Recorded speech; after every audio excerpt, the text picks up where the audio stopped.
it's an incredible risk. You mentioned the people who are building housing. The Residential Construction Council of Ontario says that your plan is doomed to failure, that the resources aren't just available to build that many affordable units with what's already on stream. This is a tweet from them. They say it's unrealistic. Yeah, I don't know. I think they focus primarily on work across Ontario as opposed to the Toronto market, so they might not know as much about the Toronto market.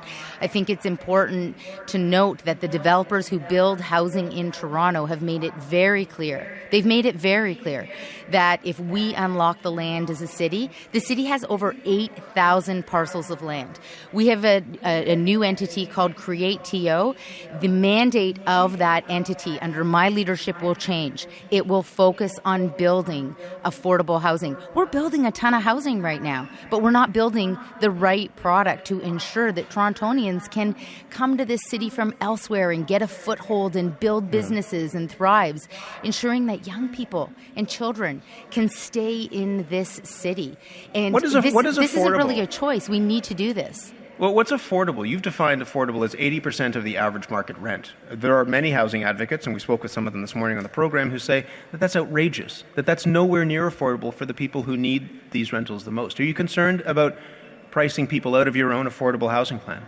Well, what we need to do is look at that definition of affordable, and right now, Mr. Tory's plan is 100%. Let's be very clear. My plan and his are very different. We're talking about your plan, which says that it's 80% of market rent. Is that affordable? Yes, but just to create the contrast, just to be clear that we're talking about very different things here, Mr. Tory and I, because he's talking about average market rent, and what I'm talking about is 80%.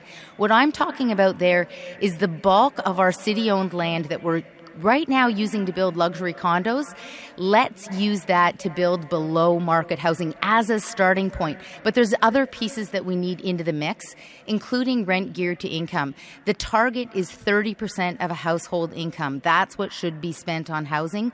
We're nowhere near that today. Right now we're at 60, 70, 80%. We want to get that down to 30. I apologize for interrupting. I don't want to get away from that, though. Is 80% of market rent affordable? Well, for some people it is. That's why I was just mentioning the part about rent geared to income. It depends on the household. So that's why we have to flip the definition around, and we have to look to a target of ensuring that households are not paying more than 30% of their household income for rent.